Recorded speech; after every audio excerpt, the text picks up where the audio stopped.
एक बार की बात है, एक गांव में श्याम नाम का मछुआरा और उसकी पत्नी रहते थे। वो बहुत गरीब थे और एक झोपड़ी में रहते थे। मछुआरा केवल अपने खाने के लायक ही मछली पकड़ पाता था और कभी कभी मछली न मिलने पर खाली हाथ ही आ जाता था। वो स्वभाव से बहुत सीधा और भला इंसान था, लेकिन उसकी बीवी लालची औरत थी। जब भी श्याम मछली पकड़ने में नाकामयाब रहता तो वह उसको डांटती थी।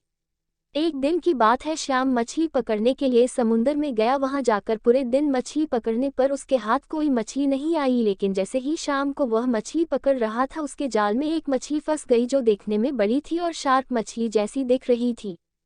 मछुआरा इस पर बहुत खुश हुआ और सोचा आज का जुगाड़ हो गया, लेकिन तभी वह मछली बोल पड़ी और बोली, मैं स्वर्ग से आई एक अप्सरा हूँ, लेकिन अभी इस रूप में हूँ। तुम मुझको छोड़ दो, लेकिन तुमको जब भी जरूरत पड़ेगी यदि तुम मुझको पुकारोगे तो मैं आ जाऊंगी।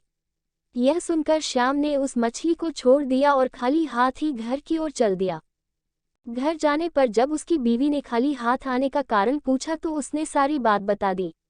उसकी बीवी बोली, तुमको स्वर्ग की अप्सरा मिली और तुम बिना कुछ मांगे चले आए, जाओ और हमारे लिए एक अच्छा घर मान कर आओ। मछुआरा अपनी बीवी की बात मानकर समुद्र में गया और मछली को पुकारा, जिससे मछली तभी वहां आ गई। मछुआरा बोला, मेरी बीवी हमारे लिए एक अच्छा घर चाहती है।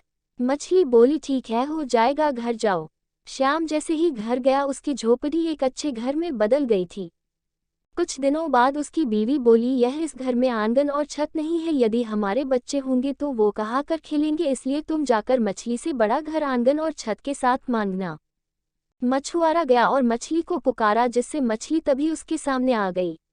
उसने जैसा उसकी बीवी ने बोला बता दिया। मछली ने बोला, ठीक है, हो जाएगा। श्याम जैसे ही घर गया तो देखता है उसका घर और बड़े घर में बदल गया है, जिसमें आंगन और छत भी है। मछुआरा और उसकी बीवी खुश हो गए। कुछ दिनों बाद उसकी बीवी फिर श्याम से बोली, मैं इस हालत में इस घर में अच्छी नहीं लगती, तुम मछली को बोलकर मुझे रानी बनाने को बोलो। श्याम के मना करने पर भी वह नहीं मानी और फिर मछुआरे को वहां जाना पड़ा। उसने जाकर मछली को पुकारा और बोला, मेरी बीवी अब रानी बनना चाहती है। मछली ने बोला, ठीक है। जब वह घर गया तो उसका घर एक बड़े महल में बदल रखा था। उसमें बाहर पहरेदार थे और अंदर जाकर देखा तो दरबार लग रखा था, जिसमें उसकी बीवी सिंहासन पर बैठी हुई थी। वह दोनों खुश हुए, लेकिन कुछ समय बाद उसकी बीवी बोली, मैं स्वर्ग की रानी बनना चाहती हूँ, तुम मछली के पास जाओ और मुझे स्वर्ग की रानी बनाने को बोलो। उसने जाने को मना किया, लेकिन उसकी बीवी की जिद के कारण उसको मछली के पास जाना पड़ा। वह मछली के पास बहुत डरता हुआ गया और अपनी बीवी की इच्छा को बता दिया। मछली बोली, इस जन्म में तो तुम्हारी बीवी स्वर्ग की रानी नहीं बन सकती, इसके लिए उसको दूसरा जन्म लेना पड़ेगा। मछली उसकी बीवी के बढ़ते लालच को जान चुकी थी। यह सुनकर श्याम अपने घर चला गया और जाकर देखा उसका घर पहले की तरह झोपड़ी में बदल गया था। उसने अपनी बीवी से बोला, तुम्हारे बढ़ते हुए लालच के कारण यह सब हुआ है।